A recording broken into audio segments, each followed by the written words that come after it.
Oktober, ya dia tidak akan sewenang-wenang, dia tetap kawan. Memang dia harus berkata begitu, masa mau mengatakan kamu saya tangkap, kan enggak. Pertama saya mau menyatakan statement itu kan ya upaya memecah belah. Ya. Nanti itu proses-proses lain yang akan bekerja di luar gitu. Jadi Kalau sungguh pun pernyataan itu kita apresiasi, kita nggak tahu nanti seperti apa setelah dilantik begitu. iya, karena tidak bisa mendesak dari lingkungan politik ya. Sebenarnya yang statement melakukan cocokologi seolah-olah berpecah itu adalah memang beberapa pihak menginginkan Pak Prabowo berpecah belah dengan Pak Jokowi karena ingin mendapatkan manfaat dari pecah belah itu gitu. Dari Orlu ya. Ya dari orang luar kan. Kan begini. Assalamualaikum warahmatullahi wabarakatuh. Kembali lagi bersama saya di Gosip Politik ya. Ya, di kesempatan ini saya akan membagikan sebuah statement menarik dari Daniel Anser ya, menyoroti isu yang sedang panas baru-baru ini ya, tentang keretakan hubungan Prabowo dan Pak Jokowi. Di kesempatan itu Daniel Anser menjelaskan mengapa isu itu terus digaungkan ya. Daniel Anser menjelaskan ada pihak yang sengaja ya memang ingin Pak Jokowi dan Pak Prabowo itu pecah karena untuk sebuah keuntungan politik ya. Menurut Daniel Anser, orang-orang atau politisi yang mempunyai pemikiran seperti itu mempunyai nalar antagonis ya. Padahal nalar politik Pak Prabowo bukanlah nalar politik antagonis ya. Pak Prabowo cenderung kepada persatuan bersama untuk membangun Indonesia ya. Dan untuk lebih detailnya, mari kita sama-sama simak video ini. Dia anggap Pak Jokowi teman kita sebagai etika perkawanan, tetapi dia sekarang sebenarnya mulai menegaskan dirinya, meskipun saya sekarang sudah hampir pasti dilantik sebagai presiden dan saya akan berkuasa 20 Oktober, ya dia tidak akan sewenang-wenang, dia tetap kawan. Memang dia harus berkata begitu, masa mau mengatakan kamu saya tangkap, kan enggak. Ya. Nanti itu proses-proses lain yang akan bekerja di luar gitu. Jadi Kalau sungguh pun pernyataan itu kita apresiasi, kita nggak tahu nanti seperti apa setelah dilantik begitu. iya, karena tidak bisa mendesak dari lingkungan politik ya. Jadi kan isu yang dikembangkan dan berkembang itu adalah seolah-olah Pak Prabowo dan Pak Jokowi berpecah. Ya. Berpecah banyak ketidaksepakatan misal dalam beberapa hal dan pertama saya mau menyatakan statement itu kan ya upaya memecah belah. Sebenarnya yang statement melakukan cocokologi seolah-olah berpecah itu adalah memang beberapa pihak menginginkan Pak Prabowo berpecah belah dengan Pak Jokowi karena ingin mendapatkan manfaat dari pecah belah itu gitu. Dari Orlu ya. Ya dari orang luar kan. Kan begini, ketika Pak Prabowo dan Pak Jokowi itu tidak harmonis, ada pihak ketiga yang berharap mendapatkan manfaat dari ketidakharmonisan beliau berdua. Tapi kan Pak Prabowo selalu menyatakan dan kita juga melihat secara langsung tidak ada disharmonisasi antara Pak Prabowo dan Pak Jokowi. Yang harus dipahami begini Bang Julvan, Pak Prabowo ini prajurit. Kan orang-orang di luar ini selalu mengembangkan yang disebut Pak Prabowo profesor yang ngomong-ngomong di podcast itu kan, mereka selalu pakai perspektif teorinya itu politik realis. Nalarnya itu antagonis kira-kira gitu. Jadi antagonis itu kan seolah dalam politik ini kita semuanya para politisi itu seperti pakai nalarnya antagonis, seolah-olah saling mengancam satu dengan lainnya, saling menyandra satu dengan lainnya. Padahal nalar politik yang dikembangkan oleh Pak Prabowo dan itu menjadi pakem politik Pak Prabowo itu bukan nalar antagonis atau politik realis, tapi Pak Prabowo justru menggunakan perspektif politik etis. Dalam hal ini yang saya maksud dengan politik etis itu adalah ada nilai-nilai loyalitas di situ, ada nilai-nilai persahabatan di situ. Nah, ini yang selalu digunakan oleh Pak Prabowo dalam menjaga hubungan baik dengan mitra politik maupun dengan rival politik. Nah, apalagi dengan Pak Prabowo dan Pak Jokowi.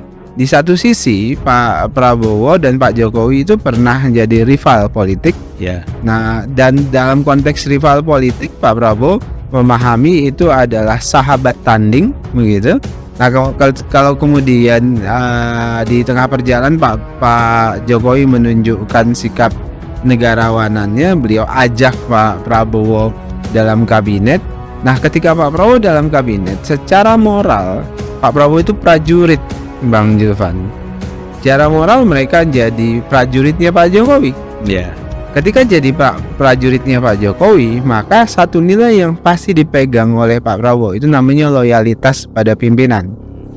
Nah, loyalitas pada pimpinan itu ditunjukkan Pak Prabowo selama 5 tahun beliau menjadi Menhan.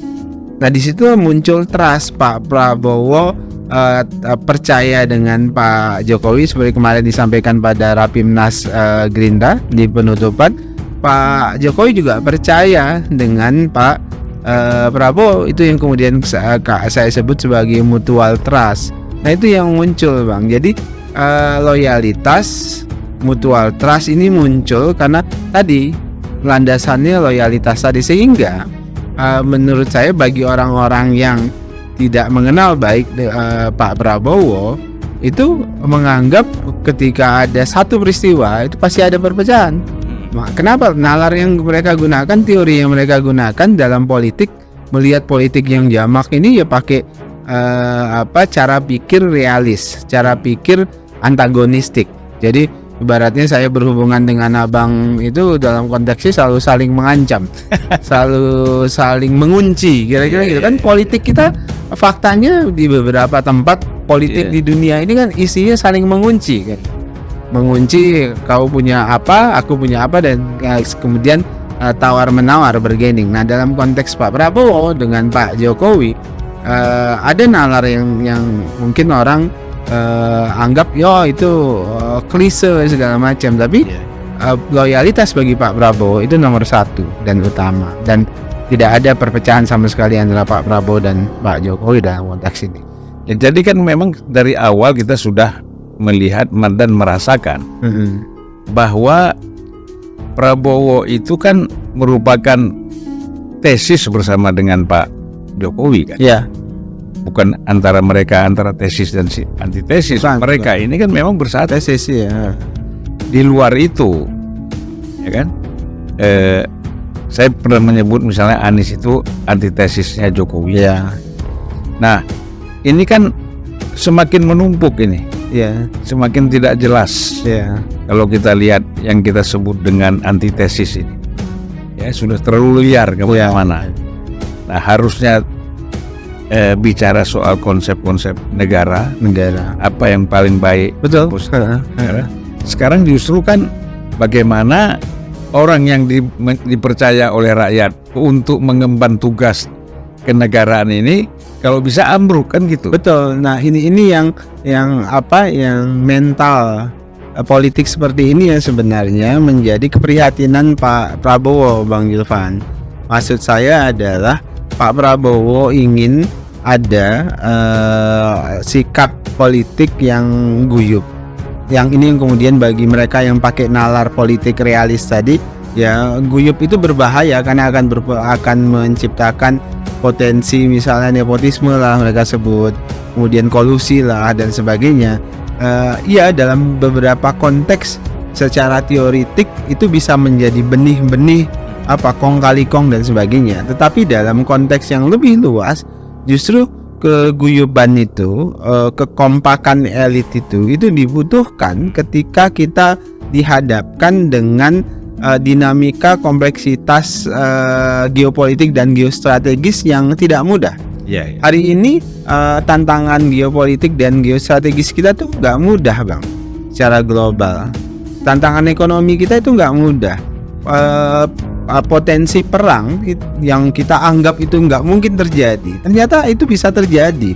Antara Rusia dan Ukraina, sekarang panas dinginnya Amerika China segala macam, dan bagi mereka yang mempelajari geopolitik ya dan geostrategis, apalagi Pak Prabowo yang memahami itu satu kegelisahan sendiri. Ya, Kenapa? Karena ada ancaman serius. Nah, oleh sebab itulah kemudian bagi Pak Prabowo tidak ada yang lebih penting pada hari ini dibandingkan persatuan itu, keguyuban elit. Nah, itulah sebabnya Pak Prabowo menggunakan tagline keberlanjutan itu. Keberlanjutan itu artinya sebenarnya tidak berhenti dalam konteks Pak Jokowi saja. Makna keberlanjutan Pak Prabowo itu. Iya. Saya menggunakan teori saya menggunakan istilah akumulatif advantage. Akumulatif advantage itu artinya kita menggabungkan semua nilai-nilai kebajikan dan kemajuan di setiap rejim. Nah, Pak Prabowo ini kan keberlanjutannya dalam rangka akumulatif advantage itu. Artinya apa? Nilai-nilai kebaikan, kemajuan era Bung Karno, Pak Harto, kemudian Pak Habibie, kemudian Gus Dur, Megawati, Pak SBY, dan Pak Jokowi itu diakumulasikan, Bang. Jadi jangan dinegasikan. Pak Prabowo nggak mau begitu. Jadi diakumulasikan. Itu yang kemudian saya sebut tadi akumulatif advantage. Loh, betul nggak ada yang kurang dari Bung Karno sampai dengan Pak Jokowi? Iya dong. Semua pemimpin pasti banyak kurangnya yang perlu kita kritik. Nah, itulah yang jadi koreksi dari istilah akumulatif advantage tadi. Nah, Pak Prabowo itu dalam posisi ingin mengakumulasikan kemajuan-kemajuan yang sudah dilakukan oleh pemimpin-pemimpin sebelumnya.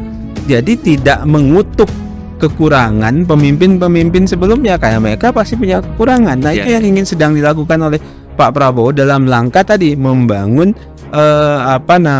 keguyuban elit. Nah, Pak Prabowo ingin menghentikan misalnya menenggelamkan dalam tanda kutip menenggelamkan kemajuan dan keunggulan Bung Karno misalnya. Kan itu pernah dilakukan. Iya. Atau nanti ketika rejim berganti menenggelamkan dan mengaburkan sejarah kemajuan yang sudah dilakukan Pak Harto. Itu sudah pernah dilakukan juga. Iya. Karena ketika rejim berganti, semuanya saling mau menegasikan. Nah, Pak Prabowo mau menghentikan itu. Bung Karno punya legasi, Pak Harto punya legasi, Pak Jokowi juga punya legasi. Maka semua legasi itu diakumulasikan menjadi kemajuan yang baru bagi Indonesia. Itu yang ingin dilakukan oleh Pak Prabowo.